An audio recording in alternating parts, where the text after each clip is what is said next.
강의의 제목은 교회사로 보는 다음 세대 교육 방안에 대해서 한번 같이 나누어 보는 시간을 가지도록 하겠습니다. 예, 교회를 통하여 하나님의 구속사는 지금도 전진합니다. 그러면 교회의 기원에 대해서 한번 먼저 알아보도록 하겠습니다. 교회의 역사는요, 창세 전부터 하나님이 인간이 타락할 것을 아시고 구원을 작정한 것부터 이제 교회가 시작이 됩니다. 그래서 즉 창세 전부터 구원받을 자를 택하시고 택함 받은 하나님의 자녀들의 모임이 교회다. 따라서 교회는 창세 전부터 하나님이 이미 작정하셨다고 할 수 있겠습니다. 그러면 교회는 성경적으로 어떻게 나타나는가? 하나님께서는 구약의 이스라엘 백성 보고 너희가 나의 교회다, 나의 백성이다, 나의 종이다 라고 주님께서 먼저 말씀하셨습니다. 근데 이스라엘 백성이 여러분도 알듯이 불순종의 역사 아니겠습니까? 그래서 하나님이 참다가 안 되겠다 싶어서 이스라엘 백성들의 이름을 갱신을 합니다. 하나님과 결혼한 땅 이스라엘 불라 너희 백성, 너희는 나의 백성이고 내가 너희의 기쁨이 되겠다. 헵시바. 그래서 헵시바 뿔라라고 해서 이름을 갱신하고 너희들이 이제 순종하는 삶으로 나에게 다가와 달라라는 의미에서 하나님께서 이들에게 부탁의 말씀을 줍니다. 그런데도 여전히 불순종하는 삶이 계속되었죠. 그래서 하나님이 완전히 계획을 다시 세웁니다. 어떻게 해요? 야곱에서 씨를 낼 것인데 예수 그리스도를 통하여 내가 나의 종들, 나의 교회를 완전히 다시 세우겠다라고 주님께서 말씀을 합니다. 이게 이사야 65장의 내용입니다. 그래서 하나님 놀라운, 이거는 굉장히 무서운 말씀으로 너희가 남겨놓은 이름 헵시바 뿔라는 내가 이제 저주거리가 되게 하고, 그리고 주 여호와 내가 너를 죽이겠다. 이렇게 말씀을 하는 거예요. 그리고 예수 그리스도를 통해서 다시 탄생할 나의 종들, 나의 교회에게 새 다른 이름을 주겠다. 이렇게 말씀을 하십니다. 이게 65장의 말씀이고요. 65장 17절의 말씀이면 그러면서 하나님께서 새 하늘과 새 땅, 새 예루살렘을 내가 창조하리니 그 백성을 나의 기쁨으로 삼겠다라고 주님께서 말씀을 하십니다. 이게 뭔 말입니까? 고린도후서 5장 17절 말씀 한번 외워볼까요? 시작. 그런즉 누구든지 그리스도 예수 안에 있으면 새로운 피조물이라. 보라, 이전 것은 지나갔으니 보라 새 창조가 되었도다. 이 말씀입니다. 그래서 하나님께서는 예수 그리스도 안에서 탄생한 나의 종, 나의 교회를 새 예루살렘이라고 다른 이름으로 불러주신 거예요. 그래서 하나님께서는 이스라엘 혈통 이스라엘의 교회를 버리고 예수 그리스도를 통해서 다시 탄생한 새 예루살렘, 우리를 통해서 교회, 나의 종이다, 그리고 나의 교회다, 너희를 통하여 내가 구속사를 다시 이루어 가겠다라고 하나님께서 약속을 하셨어요. 불순종하는 자들은 하나님이 끝까지 돌아오라고 얘기하고 예수 그리스도를 통해서 새로워진 자, 새 예루살렘을 택하시고 그들을 통하여 구속사를 이루어 갈 것이다 라고 말씀을 하십니다. 그 사람이 누굽니까? 우리입니다. 우리가 새 예루살렘으로, 우리가 교회로, 신약의 교회로 구속사를 이루어 나가는 우리 생명수 부모 세대, 교사 세대가 되었으면 좋겠습니다. 아멘. 교회의 태동은 뭡니까? 아까 얘기했듯이 창세전부터 교회는 이미 작정하셨는데 예수님이 태어나시고 예수님의 사역에부터 교회가 이제 태동이 되기 시작합니다. 그래서 예수님은요 이미 교회 설립을 의도하셨습니다. 예, 오늘은 교회사입니다. 조금 딱딱할 수 있겠지만 호응도 좀 부탁하고 제가 지금 엄청 떨리거든요. 예수님의 의도는요 교회 설립을 의도하셨습니다. 뭡니까? 마태복음 16장 18절에 베드로의 고백, 주는 그리스도시요 살아계신 하나님의 아들이십니다. 그 고백 위에 나의 교회를 세우겠다라고 주님께서 말씀하셨습니다. 그리고 30년경 오순절날 성령의 역사를 통하여 교회 설립에 직접적인 계기가 됩니다. 이때 맨 처음 교회가 뭘까요? 예루살렘 교회. 예, 그죠? 거기서 120 문도들가 언제 모였습니까? 예, 오순절날 성령이 임했잖아요. 그래서 10일 전부터 모여서 기도를 합니다. 어떤 사람이 모였을까요? 볼까요? 바데, 메데. 지도 한번 보여줄까요? 보입니까? 예. 여기가 뭡니까? 메소포타미아. 여기가 페르시아죠. 여기가 이제 북아프리카. 여기 구레네. 지금 여기 다 나오는 인물들 이름을 지금 지명하는 겁니다. 그리고 여기가 어디입니까? 로마. 스페인은 안 나오지. 여기 본디오, 빌라도 뭐 이렇게 갑바도니아, 비두니아 다 나옵니다. 요 사람들이 다 나오고 이게 그러면 이렇게 따지면 뭡니까? 세계 각국에서 다 모였더라. 그죠? 디아스포라들이 다 모인 거예요. 예, 그리고 두 번째 디아스포라들은 또 언제입니까? 스테반 사건으로 인하여 완전히 흩어지잖아요. 그때도 디아스포라. 이 사람들이 모여서 어떤 일이 있었냐? 기도하니까 성령의 역사가 있었죠. 그때 이 사람들의 말이 과간입니다.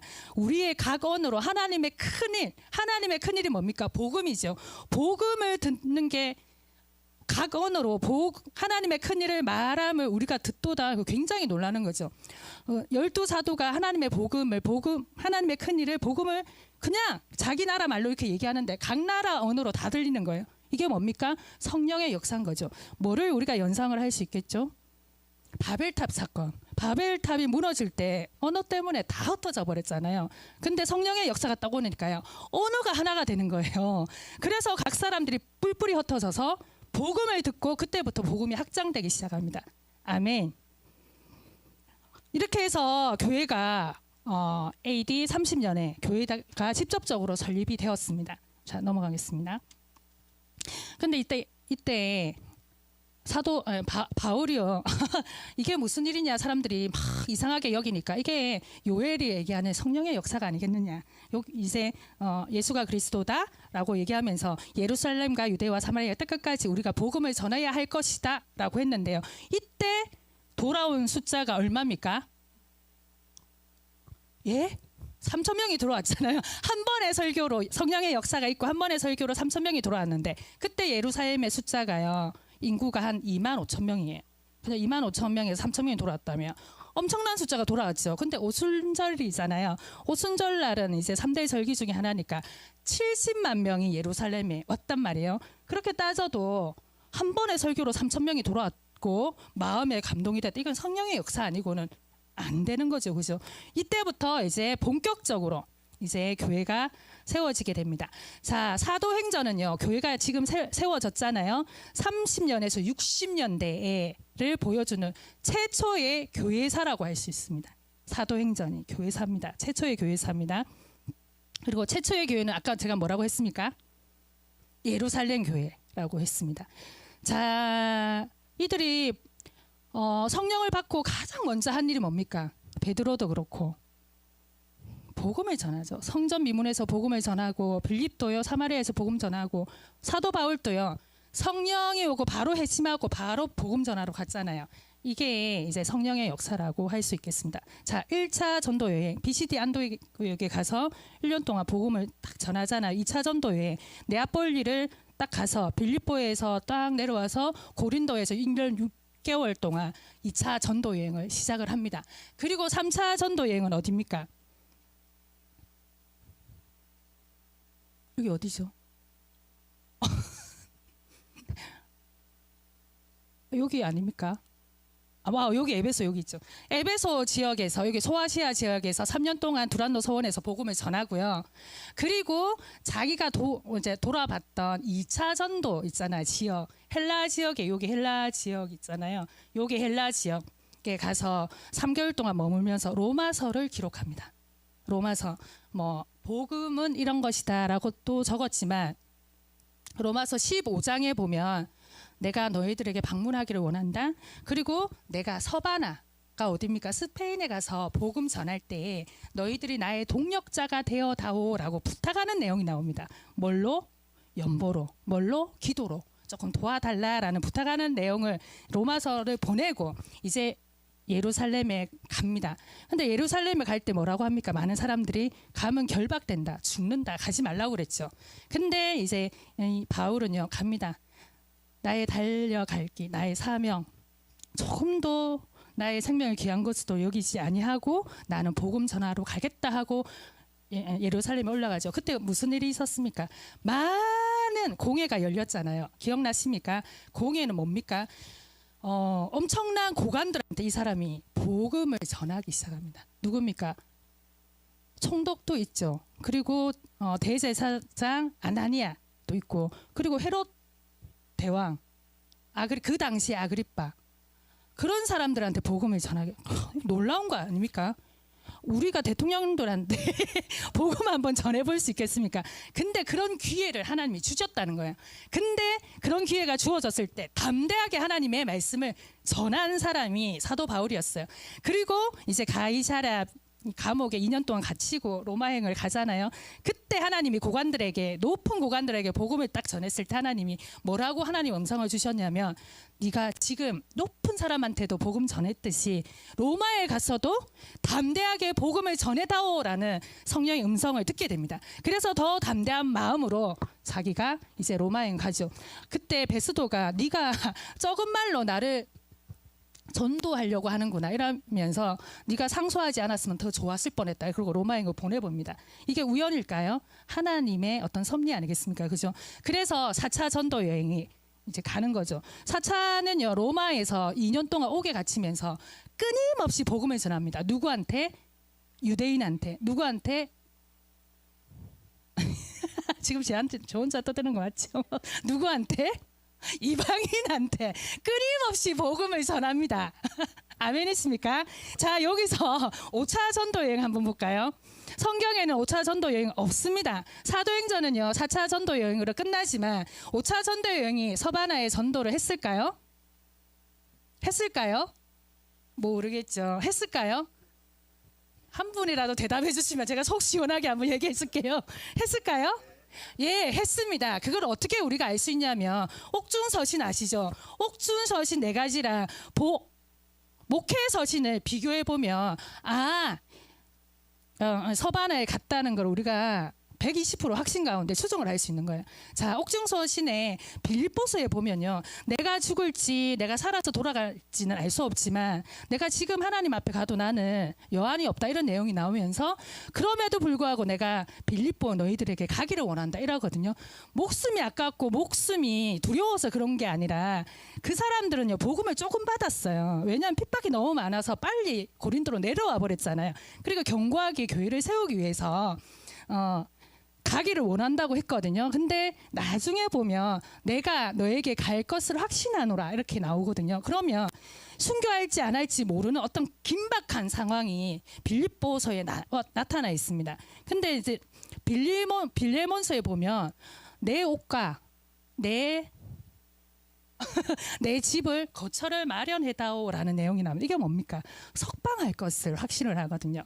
그래서 골로새서랑 에베소서랑 빌레몬서는 석방할 것을 조금 암시를 하고, 빌립보서는 내가 어떻게 될지 모르는 긴박한 상황이 있거든. 그래서 빌립보서가 먼저 쓰여졌고 3가지가 나중에 쓰여졌다 이렇게 하고요. 근데 있잖아요, 복귀서신에 특별히 디모데 후서를 보면 어떤 내용이 나옵니까? 내가 관제와 같이 부은바 되고 떠날 기약이 가까웠도다. 이게 뭡니까? 순교를 확신하는 거예요. 순교. 그렇죠. 그래서 급박하게 디모데에게 뭐라고 하냐면 겨울이 오기 전에 빨리 좀 와줬으면 좋겠다. 그렇게 하면서 내가 너무 급해서 놔두놓은 어디에 그 겉옷 한 벌과 그리고 양피에 이렇게 적어놓은 책이 있는데 그게 구약 성경이겠죠. 그거를 들고 겨울이 가기 전에 나한테 와다오라고 부탁하는 내용이 나옵니다. 이거를 비교하여 볼 때는 1차 옥중서신 때는요, 이 사람 사도 바울이 석방을 했고요. 그래서 62년도에 요거를 이렇게 볼 때 62년도에 4차 5차 전도 여행 볼까요? 그리고 목회서신에 보면 나오는 지명을 봐서 우리가 100% 서바나에 갔다라는 걸 확신할 수 있는데요. 그레데는 1차 전도 그 사도행전 때요, 그레데 갔다는 복음을 전했다는 말은 없습니다. 왜냐하면 근데 그때 개척교회는 있었겠죠. 오순절 성령의 역사에 그레데 사람이 있었거든요. 그 사람들이 복음을 듣고 가서 교회를 세웠을 거란 말이에요. 근데 바울은요 직접적으로 가지는 않았어요.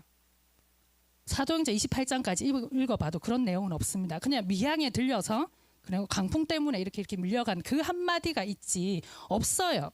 사도 바울이 전도했다는 내용이 없어요. 근데 여기에 누구를 놔둡니까?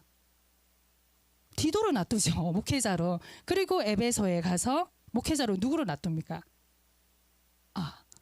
예, 디모데를 놔두잖아요. 근데 이런 내용도 사도행전 28장까지 읽어봐도 없어요. 그래서 62년도에 석방을 하고 어디를 갔겠습니까? 로마서 15장에 있는 것처럼 내가 서바나에 전도하러 갈 때 나를 도와달라, 나를 연보해달라, 나를 중보해달라, 뭐 그런 내용이 있잖아요. 그래서 탱가 보면 목회서신의 지역을 탱가 보면 여기서 이제 1차 옥중에서 나와서 석방이 돼서 여기 어디입니까? 서바나, 지금의 스페인에 분명히 갔고, 그때는 항공도 없는데 탱가서 그레데에 복음을 전했고, 그리고 에베소에 가서 디모데를 남겨놨고 혼자 로마에 가서 이제 디모데후서 이제 2차 옥중서신을 남기고 돌아가셨을 거다. 우리가 이렇게 120% 이제 옥중서신과 목회서신을 비교해서 우리가 알 수 있다. 여러분 인정하십니까? 자, 개인적으로 바울 삶은 어떻습니까? 그때 세상 끝은 어디였습니까? 보시다시피 여기 끝이었어요. 스바나가 끝이었어요. 그래서 목숨을 마다하지 않고 사도 바울은요 서바나까지 가서 복음을 전했습니다. 개인적으로 구속사에 수종 들었죠. 두 번째 한 일은 뭡니까? 목회서신에 보아서도 알겠지만 자기가 순교할 것을 압니다.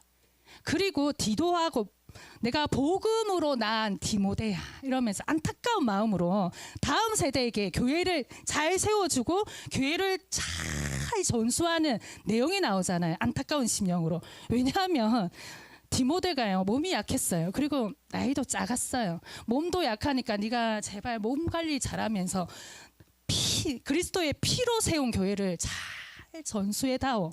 이런 안타까운 마음으로 이제 디모데 후서에 적혀 있잖아요. 그래서 다음 세대에게 교회를 전수하는 내용까지 안타까운 마음으로 이제 그렇게 해서 사도 바울이 이제 복음을 전했더라. 아까 지도 한번 볼까요?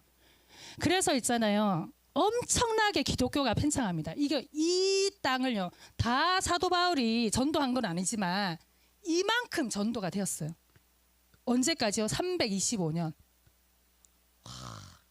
이게 스페인 아까 전도했다고 얘기했잖아요. 제가 전도했다는 것을 120% 믿고 엄청나게. 근데 이제 지도 한번 볼까요?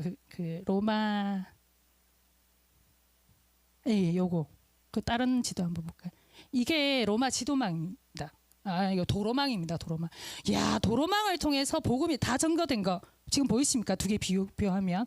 예, 이렇게 복음이 로마 시대 때 전해졌더라. 자, 초대교회 역할이 있습니다. 박해 중에요. 스데반이 딱 죽고 박해가 시작되면서 다 흩어졌습니다.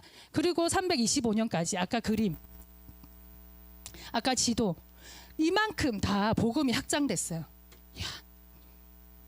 그리고 초대교회가 견고히 세워졌습니다. 예, 구제를 잘했기 때문에 믿음 없는 사람도 왔지만 박해 때문에 사람들이 다 교회를 떠났을 거 아닙니까? 초대교회가 든든히 세워졌어요. 근데 초대교회에 이중의 어떤 위기가 있습니다. 박해가 있습니다. 그리고 외적으로 이론적인 공격이 있어요. 이론적인 공격이 뭘까요? 한번 상상을 해보세요. 예? 이단은 뭐 내부적인 공격이 있겠죠. 예. 헬라 철학이 이때 굉장히 왕성했습니다. 헬라 철학이 뭘까요? 소크라테스, 플라톤, 아리스토텔레스. 엄청나게 이 사상이 쩌들어 있는데 이론적으로 공격하면 누가 들어갑니까? 복음이 들어가죠. 바울의 복음이 딱 들어가니까 참 하나님 참 사람 예수 그리스도가 이 땅에 오셨는데 가장 중요한 건 영지주의잖아요. 이원론입니다. 이원론. 헬라 철학 사상에서 영은 선하고 육은 악하다. 막 이 사상이 쩌들어 있어요. 그러니까 참 하나님과 참 사람이 어떻게 올 수 있노? 이렇게 해갖고 이론적으로 공격하기 시작합니다. 내적으로도 영지주의가 교회 안에도 만연했어요. 그래서 영지주의 이단들도 굉장히 많았습니다. 그래서 초대교회의 대처는 뭔가요? 이단을 척결을 해버립니다.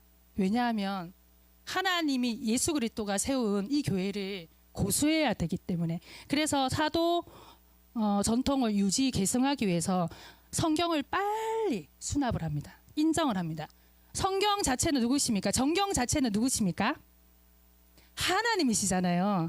우리가 아무리 역사적으로 들다 봐도요, 이 성경이 어떻게 적혔고 누가 적었고 어떻게 편집됐고 그 과정은 하나도 우리가 알 수가 없어요. 그냥 그때 당시에 조금 유명한 뭐 그런 책은 있어도, 근데 그거를 하나님이 다 집대성했죠. 그거를 빨리 수납할 수밖에 없는 상황이 있었습니다. 말시온이라고 하는 이단이 있었습니다. 말시온이라는 이단이 하나님의, 예수님의 인성, 예수님의 사람됨을 부인하는 거예요. 큰일이잖아요. 그럼 우리가 본 예수는 누군가 이렇게 했더니 그냥 영으로 본 거다 이렇게 된 거예요.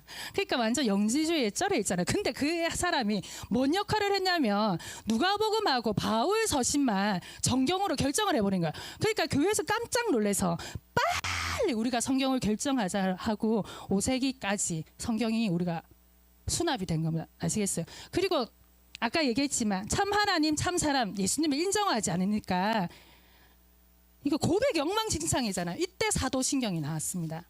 급하게 삼위일체 하나님에 대해서 고백하도록. 그리고 사도 전승 이론이 여기서부터 발달하기 시작합니다. 그래서 이단을 대처해야 됐고요. 교회에 분란이 많았잖아요.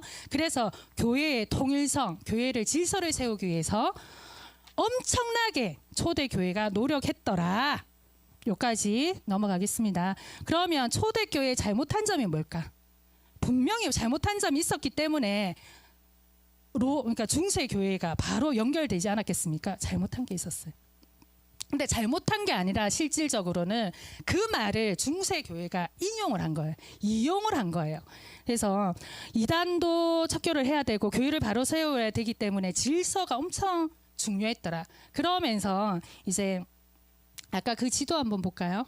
이거 넘어가고요. 이 지도 말고 기독교 팽창 지도 볼까요? 여기가 이탈리아입니다. 여기가 콘스탄티노플입니다. 여기를 탱가서 여기는 동방교회, 여기는 서방교회라고 할 수 있습니다. 아시겠죠? 그래서 동방신학자 이그나티우스가 있습니다. 이 사람은 맹수한테 순교당한 사람이에요. 근데 막 이단들이 아까 얘기했잖아요. 하나님의, 예수님의 인간됨을 완전히 인정하지 않으니까 어떻게 얘기하냐면 교회를 우리가 인정할 수 없다. 감독권을 우리가 인정할 수 없다. 그럼 뭐를 인정하냐? 불가시적인 교회만 인정할 거다. 이렇게 하니까 이그나티우스가 이때 카톨릭 처치를 처음 얘기합니다. 혹시 카톨릭이라는 뜻이 뭔지 압니까? 카톨릭은 보편적인 교회, 하나된 교회라는 뜻이 있습니다. 그 안에. 여기가 이제 이슈가 되는 거죠. 그리고 2세기 때 가장 이단의 어떤 공격이 심했습니다. 이때 이레나우스라는 서방 신학자, 여기에 서방 신학자가 로마 교회는 가장 위대한 우주적인 교회다라고 선포해버립니다. 이단 때문에. 이 사람이 뭐를 연구했냐면 영지주의는 신성도 부인하는 영지주의, 예수님의 인성도 부인하는 영주주의. 난리도 아닌 거예요. 우리는 하나만 있는 줄 알았는데 영주주의 파생이 엄청 많더라. 연구한 거예요. 그래서 로마 교회가 우주적인 교회다라는 얘기를 해버린 거예요. 근데 이 근거를 뭐라고 뒀냐면 마태복음 16장 18절을 두게 됩니다. 이게 문제가 되는 거죠. 그리고 키프리안이라는 서방 신학자인데요. 이때 3, 4세기 때 이제 어떤 일이 있었냐면 박해가 언제 가장 심했을까요? 연주 선생님. 네로 박해가 심했을까요? 아니요. 그보다 박해가 언제가 제일 심했냐면 250년부터 그 기독교가 공인되기가 언제죠? 313년. 그때가 네로 때보다 엄청난 박해가 그때가 있었습니다. 근데 이뭐 60년 동안 계속 박해가 있었냐? 그렇진 않아요. 어떤 황제 때는 박해가 굉장히 심했다가 어떤 황제 때는 박해가 없었다가 막 요렇게 왔다 갔다 한 거예요. 그러면 어떤 일이 있습니까? 교회가 박해가 있으면 어떤 교인들은 떠나버리고 박해가 없을 때 교인들이 돌아오는 거예요. 이 사람들을 변절자라고 합니다. 그리고 나는 신앙을 지켰다 하는 자들을 고백자라고 하는데, 고백자 중에 어떤 고백자가 있었냐면요, 조금 놀라운 일이죠. 조금 박해를 안 받기 위해 위증 증표가 있거든요. 증명서라고, 나는 황제에게 숭배하겠습니다 이렇게 하면 박해를 안 하는 그 증표가 있었어요. 근데 그거를 위증으로 사서 나는 신앙을 지켰노라 하는 변절자가 있었던 거예요. 근데 그거를 인정해 주느냐 인정 안 해주느냐, 그 교회에서 문제가 됐던 거예요. 그래서 깊은 고심 끝에 키프리안이 인정을 해주기로 했습니다. 진정한 회개가 있으면 우리가 인정을 해주자. 그래서 그 사람을 받아주기 시작했는데, 근데 이제 노바티안이라는 사람들이 안 된다, 순수한 교회에 그럴 수가 없다, 이렇게 떨어져 나갑니다. 그게 어떤 교회 혹시 아십니까? 아까 그 지도 계속 넣으세요. 이게 노바티안 교회입니다. 북아프리카에서 가장, 이제 여기 북아프리카는 카르타고, 여기에서 가장 번성한 노바티안 교회가 됩니다. 이단 교회가 됩니다. 근데요, 이단들이 이제 교회를 세웠고 그쪽에 세례를 받았는데, 다시 아니야 나는 다시 로마 교회로 가야 되겠어 했는데, 로마 교회 돌아오는 사람을 세례를 인정할까 안 할까, 이게 또 깊은 고민이 됩니다. 그때는 세례가 곧 구원이라는 어떤 강한 개념이 있었거든요. 그래서 변절자들의 세례를 우리가 어떻게 인정하느냐, 요때 무슨 말이 나오냐면 교회 밖에는 구원이 없다, 이렇게 된 거예요. 조금 이해가 됐습니까? 그럼 뭐가 됩니까? 로마 교회 밖에는 구원이 없다, 이렇게 되는 거예요. 이게 이분이 이렇게 얘기했을 때 이게 중세교회의 초석이 된다고 생각이나 했겠습니까? 그죠? 그리고 키프리안이 뭐를 했냐면, 로마 교회, 이제 아까 마태복음 16장 18절의 그 말씀처럼 그러니까 사도의 개성은 12사도 중에 베드로에게 갔다, 이렇게 선포를 해버리고요. 그리고 그 베드로의 사도권을 로마 교회만 유일하게 받았다라는 말이 여기서 나오는 거예요. 그래서 여기서 중세교회로 가버립니다. 근데 키프리안은 그거를 의도하지 않았어요.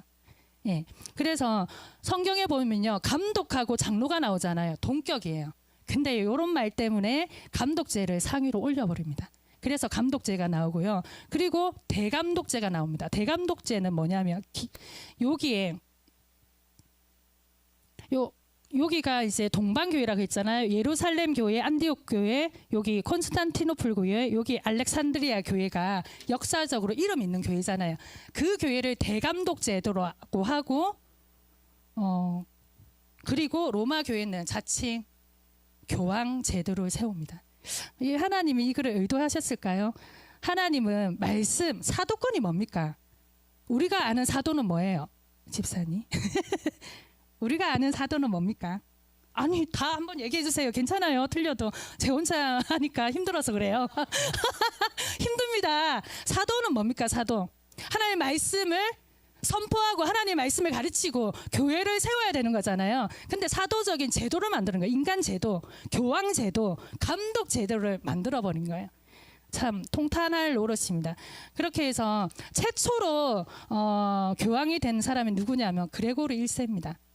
놀랍습니다. 이게 나중에 또 설명을 할 건데요. 미신의 아버지입니다. 이 사람이. 로마의 잘못된 교리들을 이 사람이 다 세웁니다. 실은. 근데요, 로마 교회가 왜 잘못되었냐면 하나님 말씀 위에 뭐가 있냐면 교회 전통이 있는 거예요. 자기들이 세운 질서가 그게 하나님 말씀보다 우선순위가 되니까 미신이 될 수밖에 없습니다. 그래서 이 사람이 뭐를 했냐면 세례 후에 뭐가 있습니까? 구원이 있다, 이렇게 얘기한 거예요. 근데 이 사람이 얼마나 순종적인 사람이었냐면, 나는 교황이 될 수 없다, 그리고 나는 하나님의 종 중의 종이다, 겸손한 사람이었고, 어거스틴 압니까? 어거스틴, 아우구스티누스 라틴어로 이렇게 발음하거든요. 영어로 어거스틴인데, 이 사람이요 서방 최고의 신학자예요. 근데 이때는 서방 최고의 신학자가 누구였냐면 그레고리 1세였습니다. 근데 이 사람이 그 좋은 머리로 미신의 아버지가 되어버립니다. 최고의 인단을 만들어 버리는 거죠. 통탄한 노릇 아니시겠습니까? 그죠? 그게 로마 교회를 세워간 이제 초석이 되었던 겁니다. 그런 신인 협동선. 그리고 세례 받은 후에 범한 죄는 어떻게 되느냐? 하나님의 전적인 은혜 플러스 인간의 공로, 선행으로 구원이 완성돼 간다, 이렇게 발표를 해버립니다. 놀랍죠? 신인 협동설. 구원은 하나님과 우리의 합작품이다. 이 말도 안 되는 소리를 하죠. 근데요, 구원은 하나님의 전적인 은혜는 뭡니까? 세례. 그리고 고해. 이제 우리가 회개하는 거 뭐 이런 것들인데 그 중심에 누가 있냐면 사제들이 있는 거예요. 그래 사제들의 그 어떤 권위를 높이기 위해서 고해 성사가 생겨버립니다. 이게 뭡니까? 사제 앞에서 죄를 회개하면 그게 하늘로 올라가는 거. 이게 뭡니까? 이게 교회 전통이었습니다. 이렇게 미신의 아버지가 돼버린 거예요.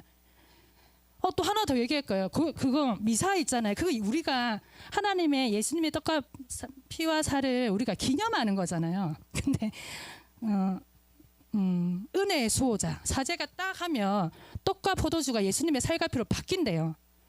그러면 그거를 우리가 기념하는 게 아니고 희생제사를 다시 지내면서 예수님을 2번 죽이고 3번 죽이고 4번 죽이고 계속 죽이고 그리고 인간의 선행으로 구원이 완성된다 이렇게 하는 겁니다. 이 얼마나 엄청난 일을 벌였습니까? 그죠? 그래서 590년부터 교회사는 중세 교회사로 그레고리 1세 때부터 들어가게 됩니다. 그리고 이 사람이 뭐를 선포하냐면 연옥서를 선포합니다. 그리고 조금 뭐 이렇게 역사적으로 조금 뭔가 업적을 남겼다 이런 사람을 성자라고 하거든요. 성자가 200명 정도 됩니다. 200명의 이름으로 예수님 이름으로 우리가 기도하잖아요. 200명의 이름으로 기도합니다. 어거스틴의 이름으로 고레고리 1세의 이름으로 마리아의 이름으로 기도합니다. 이게 하나님이 그냥 보겠습니까? 우리 집사님 하나님이라면 교회 정화 운동을 하지 않겠습니까? 예, 중세부터 이렇게 미신으로 가버립니다. 근데 이게 언제까지 갑니까? 1000년 동안 가잖아요. 놀라운 거죠. 그래서 이제 한번 볼게요. 힘드십니까? 자, 한번 사탕 한번 드세요. 교회사 우리 언제 하겠습니까? 한번 잘 들어주세요.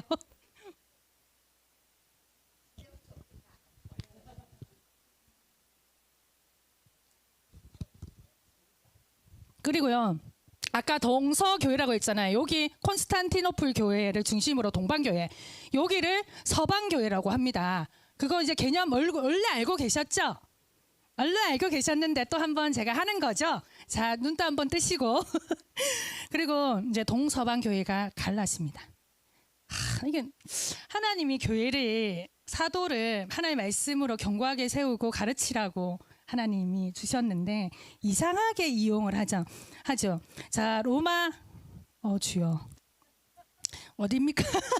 동서로마가 먼저 분열됩니다. 동서로마 제국입니다. 자, 보세요. 아까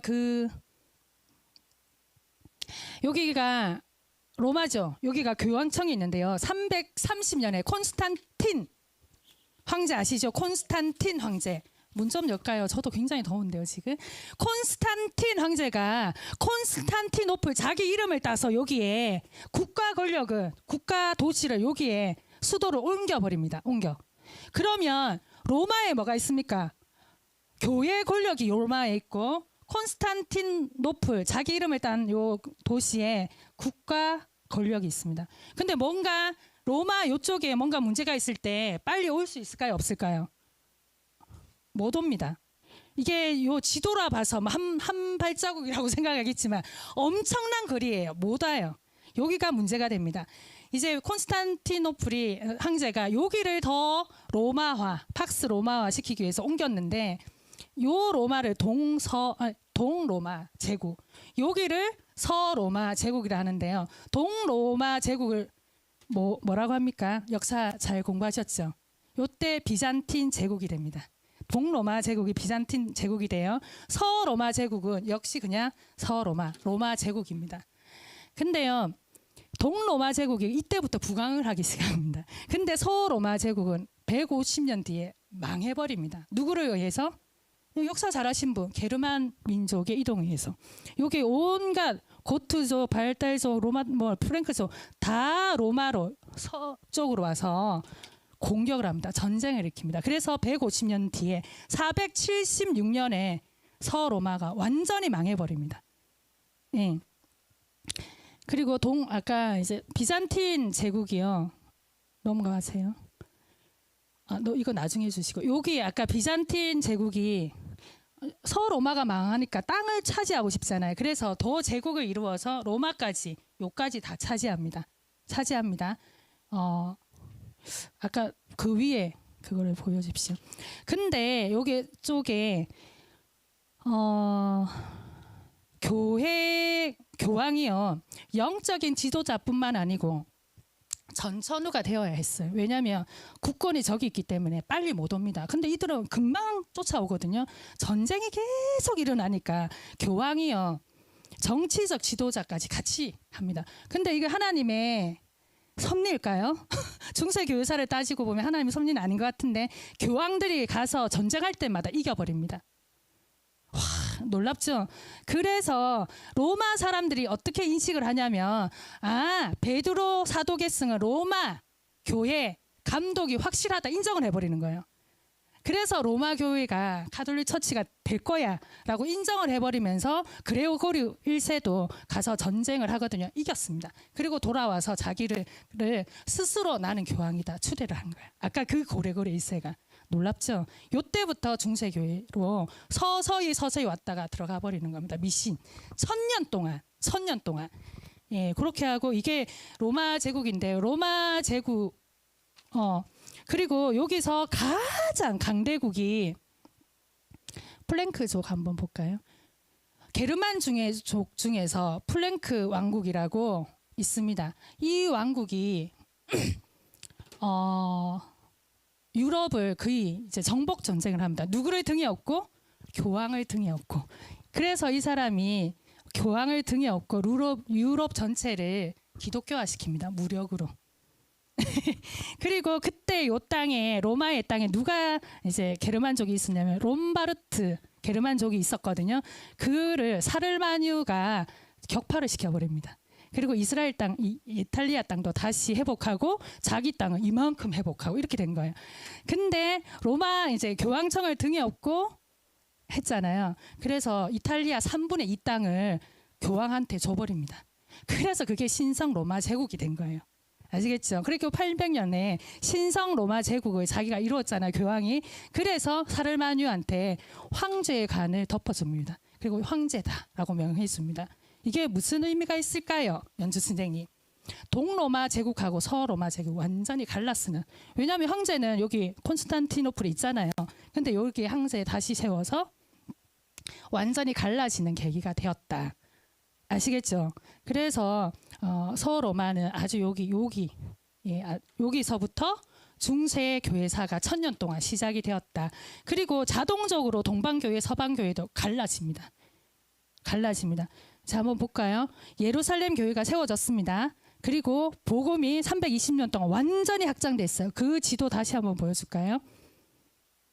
팽창 지도. 이만큼 복음이 확장됐습니다. 근데요, 확장되면 유지를 하고 더 기도하고 더 구속사에 수정되잖아요. 이게 1000년 동안 멈춰버립니다. 왜 멈출까요? 동서방 교회가 갈라지는 게 이유가 됩니다. 자, 아까 2세기 때부터 뭔가 중세 교회로 간다 그랬잖아요. 서방 교회는 로마 교회가 완전히 부강합니다. 여기 동방교회는 콘스탄티노플 여기 있잖아요. 국가 권력을 안고 콘스탄티노플 교회가 부강을 합니다.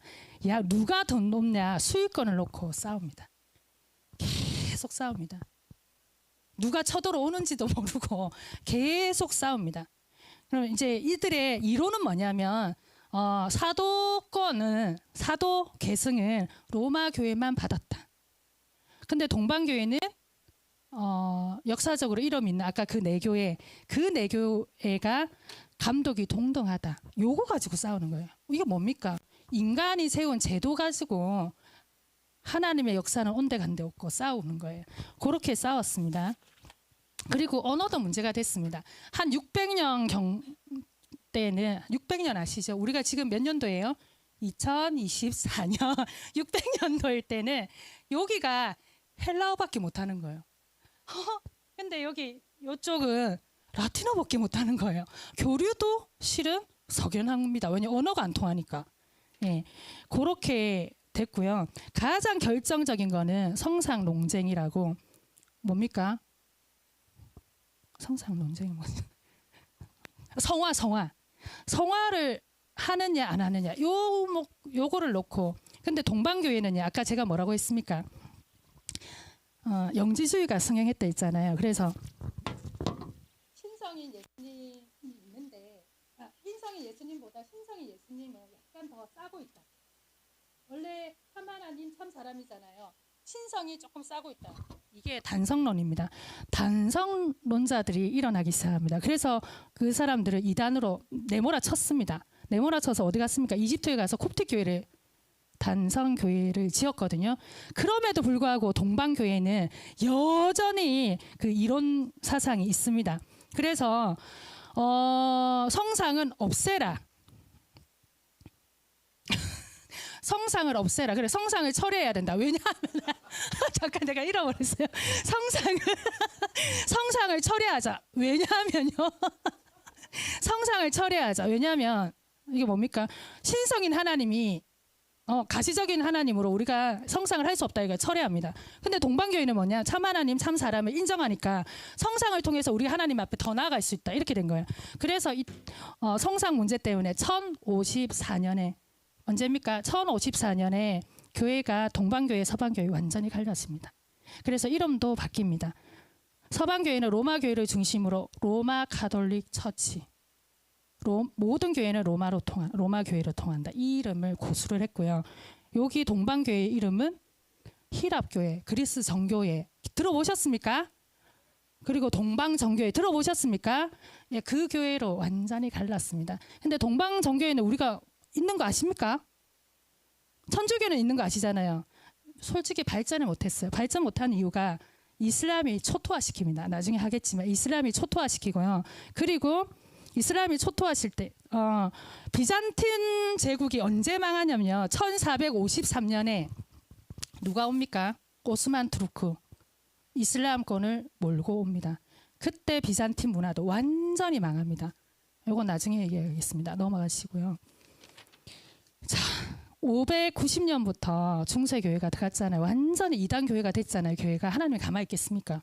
1000년 동안 됐는데 처음부터 하나님은 경고하셨어요. 심판의 메시지를 주셨습니다. 누가 등극했을까요? 인터컵 달인이시는 분들 누가 등극했습니까? 이슬람을 하나님이 일으켜버렸습니다. 이슬람. 정신 좀 차려라 교회들아. 그래서 이슬람 아까 그 정복 전쟁 한번 볼까요? 무함마드가 570년에 일어났습니다. 이슬람을 일으켰는데요. 이슬람에 대해서 한번 볼까요? 이슬람의 뜻은 뭡니까? 신의 뜻에 복종. 무슬림의 뜻이 뭡니까? 복종하는 자. 그럼 지하드는 뭘까요? 지하드. 에? 전쟁, 전투 뭐 이런 거 맞죠? 신의 도를 위해서 전쟁하는 거. 그래서 이게 의무거든요. 그래서 119 테러 이런 것도 막 거침없이 자행하는 이게 신의 의무기 때문에. 그리고 굉장히 중요한 이슬람의 정책 중에 하나 다산입니다. 결혼입니다. 꾸란에 4번의 결혼. 이야, 여자들은 참 쓰리겠죠. 4번의 결혼의 다산. 그래서 지금 세계 전체의 이슬람 인구가 25억이 넘어갑니다. 그리고 이제 무함마드에 대해서 얘기합시다. 570년대 얘가 태어났어요. 아라비아 메카에서 태어났습니다. 근데 아버지가 신혼 초에 죽었어요. 엄마도 6살에 죽고 할아버지한테 켜다가 삼촌한테 자랐어요. 근데 성경이 굉장히 개팍했습니다. 12살에 유대교하고 기독교를 만나서 신앙을 알게 됐어요. 15살에 놀라운 일이 있습니다. 누구를 만났을까요? 과부를 만났습니다. 어떤 과부?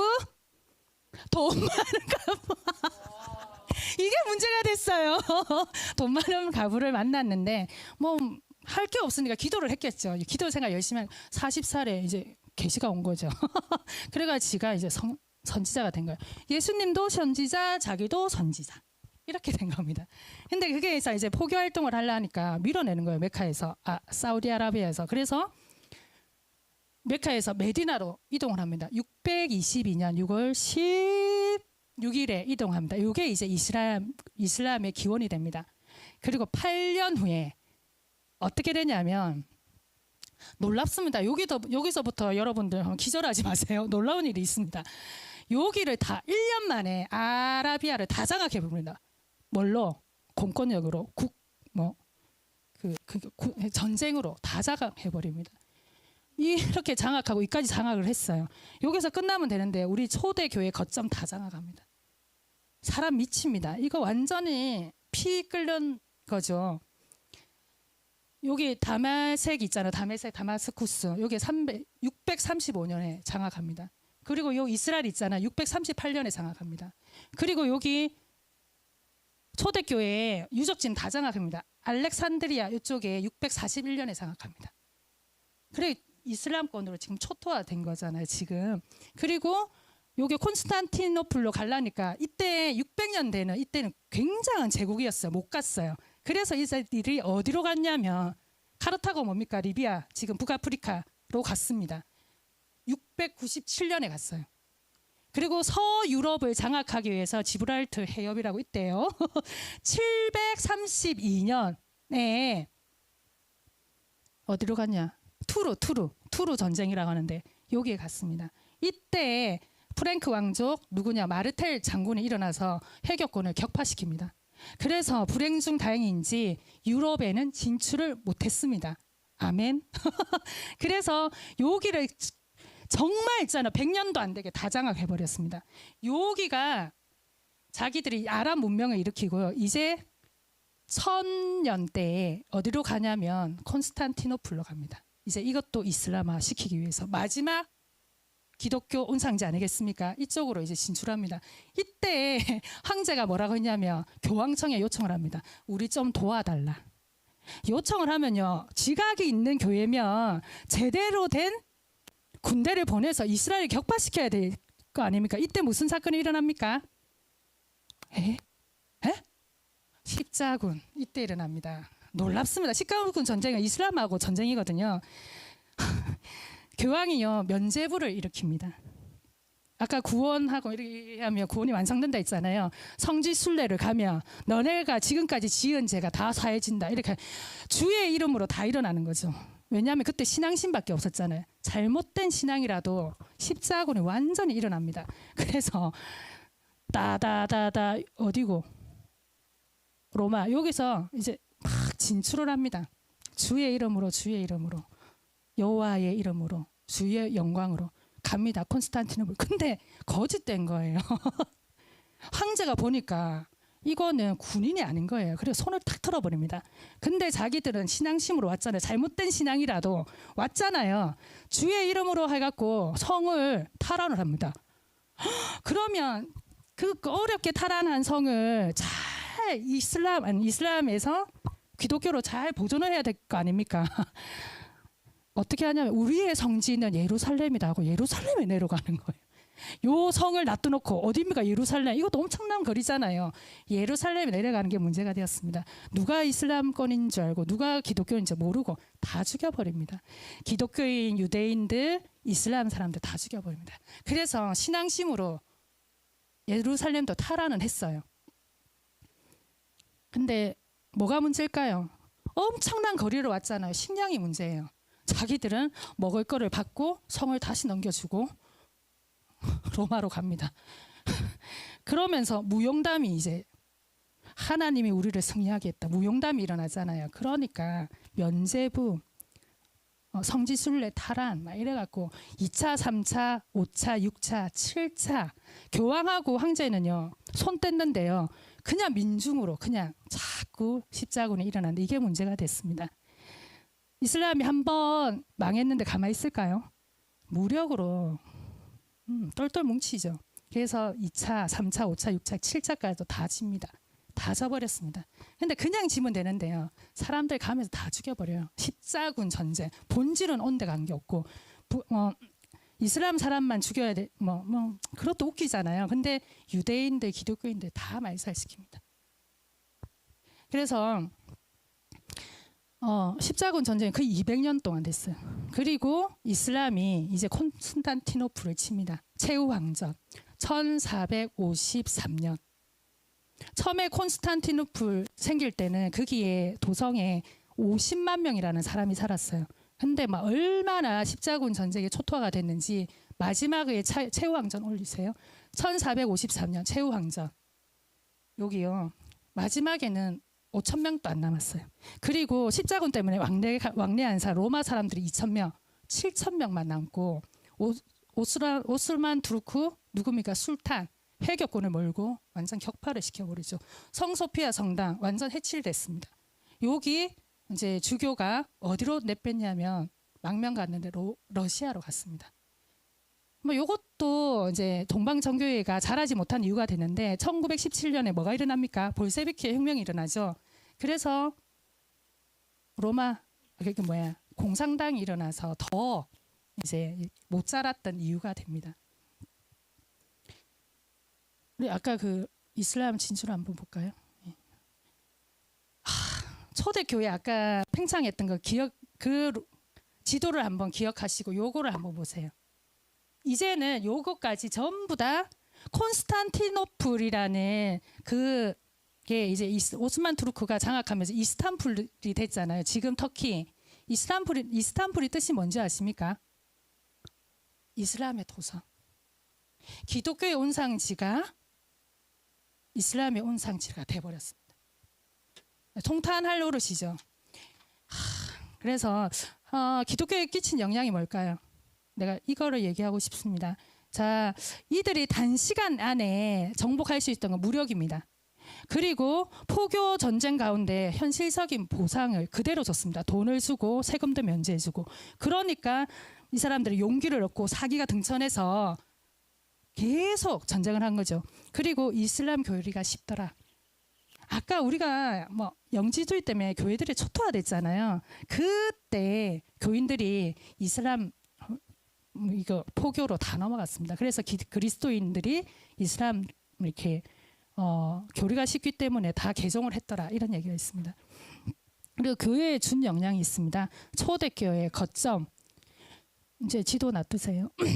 거의 다 잊어버렸습니다. 다 초토화가 됐죠. 초대교회 거점 아닙니까? 여기 초토화가 됐죠. 그리고 여기가 330년 동안 여기가 전부 다 기독교화가 됐는데 지금은 다 이슬람화가 되었습니다. 그리고 여기서부터 기독교 선교가 제한적입니다. 그리고 여기서부터 기독교의 확장이 있었습니까? 없었습니다. 기독교의 확장은 언제 또 생겼습니까? 초대교회 생기고 1517년 하나님이 여기에 이슬람권에 이렇게 땅이 물들지 않고 하나님이 여기를 남은 자 사상으로 남겨놓으셨다면 여기서 개신교가 일어났습니다. 517년. 근데 개신교하고 천주교하고 또 피 터지게 싸웠을 거 아니에요. 그래서 내가 신앙을 유지하리라. 그래서 배 타고 간 곳이 어디입니까? 박해 때문에 배 타고 청교도들이 가서 미국을 개척하고 미국에 하나님 나라를 세우고 미국을 통해서 우리나라에 뭐가 왔습니까? 복음이 들어왔습니다. 이게 하나님이 진노 중에도 하나님의 역사는 계속 이동을 했습니다. 왜냐하면 남은 자사상 요 땅을 하나님께서 일으켜 세워서 교회 갱신, 종교 개혁을 일으키고 중세 교회야 너는 이제 1000년 동안 안 되겠다. 이제 박살 내겠다. 그래서 종교 개혁을 일으키고 개신교가 여기서 탄생이 된 겁니다. 하나님은 진노 중에서라도 불순종하는 나라를 하나님은 제발 좀 정신 차리라고 이슬람을 보냈잖아요. 정신 안 차리니까 남은 땅을 이용해서 개신교 하나님 스스로가 그냥 종교를 개혁해버립니다. 그래서 그때부터 서진운동이 초기에 완전히 멈추었던 게 1000년 뒤에 1200년 뒤에 또 다시 서진운동이 시작됐습니다. 이 청사진은 사도행전 1장 8절의 말씀이 청사진입니다. 예루살렘과 사마리아 온 유대와 사마리아 땅끝까지 그 당시에 서바나까지 이제 정말로 우리 한국까지 왔습니다. 자, 듣는다고 수고하셨습니다. 네, 마지막으로 이제 결론 내기 전에요. 이슬람은요 그 땅을 정복하고 한 번도 빼앗긴 적이 없습니다. 근데 기독교는 다 뺏겼죠. 이게 뭡니까? 미칠 노릇이죠. 그리고 이슬람이요 예루살렘을 삼성지로 내세운 이유가 있습니다. 모함마드가 승천했다 거짓말하고 왜냐하면 기독교 거점을 우리가 장악했다는 거 자부하려고 그게 삼성지. 그래서 도움이 있는 거 아닙니까? 이제 결론입니다. 이를 통해서 한국교회, 열방교회가 나아갈 방향을 우리가 조금 제시하기를 바랍니다. 자, 이스라엘도요, 불순종의 역사였습니다. 그리고 중세도 불순종의 역사였습니다. 여기서 우리를 뭐를 배울 수 있을까요? 자, 초대교회사, 중세교회사, 지금 이슬람까지 제가 강의를 했는데요. 해교권에서 이제 목사가 되신 분이 있습니다. 개종을 해서 그분이 유명한 말을 남겼습니다. 기독교가 세속화되지 않고 영적으로 나약함이 없었다면 이슬람은 생성되지도 않았을 거다. 그리고 모든 그리스도인은 하나님 앞에서 이 책임을 져야 한다. 아까 지도만 봐도 아시잖아요. 전부 다 이슬람을 다 넘어갔잖아요. 그래서 우리는 첫 번째, 불순종의 역사를 우리 한국교회 그리고 우리 생명수교회 부모 세대, 다음 세대가 순종의 역사로 바꿔야 되겠다. 아멘이십니까? 그래서 지금도 이슬람 전쟁, 기독교 전쟁은 계속되잖아요. 그죠? 그리고 이락 넘어가겠습니다. 그리고 두 번째, 구속사회에 수정되는데 한국의 구속사회의 수정은 뭡니까? 복음은 서진운동입니다. 서진운동. 그래서 공산권을 뚫고 지나가야 되고요. 우리의 서쪽은 어디입니까? 북한하고 중국 공산권을 뚫고 지나가고 불교권을 뚫고 지나가야 되고 1000년 동안 견고하게 세워진 그 나라 뭡니까? 이슬람을 뚫어야 돼. 이제 서진운동이 다시 시작되고 있는 거 아십니까? 불과 몇십 년 전에. 이슬람이 얼마나 강력하면 하나님이 정신 차려라고 준 땅이 지금 견딜지도 못하는 상황이 되었잖아요. 이제 우리 한국 교회 생명수교회는 영적인 권력을 키워야 됩니다. 새 진영을 다 무너뜨려야 됩니다. 아멘 했습니까? 초대교회 250년부터 313년까지 가장 박해가 심했다는데요. 이때는 모이지도 못했고 복음도 못 전했어요. 근데 어떻게 그렇게 복음이 확장됐을까? 생각해 보세요. 뭘까요? 작은 예수의 삶입니다. 성화의 삶이었습니다. 이때 파라볼라노이라고 해서요. 사람들은 육체에 병이 들면 사람들 다 버렸나 봐요. 그냥 뭐 육체는 악하니까 뭐 이런 사상이 있었나 봐요. 근데 기독교인들이 가난한 자, 특별히 병든 자, 그리고 전염병 있는 자를 위험을 무릅쓰고 케어했는 걸 보고 이교도들이 보고 저 사람들은 도대체 누구야? 라고 봤더니 그리스도인인 거예요. 그 삶을 보고 많이 돌아왔답니다. 놀라운 일이죠. 구속사의 수종들 대 성화의 삶으로. 근데 이 초대교회 그 성도들이 왜 그렇게 했을까요? 마태복음 25장의 말씀을 일각하여 양과 염소 아시죠? 지극히 작은 자에게 한 게 나에게 한 거고 지극히 작은 자에게 하지 않은 것들이 너희가 했다 이렇게 얘기한 거 양과 염소로 쫙 나눠버리잖아. 근데 양에 있는 사람이 나는 예수님한테 그렇게 한 적이 없는데요. 그러니까 굶주린 자를 너가 돌아봤고 감옥에 갇힌 자를 네가 보호하지 않았느냐. 네가 아픈 자를 케어하지 않았느냐. 그것이 나에게 한 거다. 요 어떤 말씀을 바탕으로 그렇게 작은 예수로 섬겼습니다. 두 번째 우리 할 일은 구속사의 수종들 뿐만 아니고 성화의 삶으로 우리가 수종 들어야 되겠다.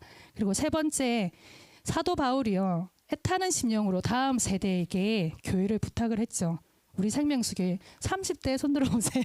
40대, 예, 저는 50대입니다. 우리가 다음 세대에게 신앙을 전수해야 되겠습니다. 이 중세교회에서 변질됐죠. 세속적인 거 버립시다. 우리 안에 세속적인 것도. 그리고 절대신앙 고수하고요. 그리고 우리가 묻고 가는 삶. 우리 생명수교회의 특징 아니겠습니까? 그리고 하나님의 경외하는 삶. 이 영적인 DNA를 고스란히 우리가 부모 세대, 교사 세대가 물려줘야 됩니다.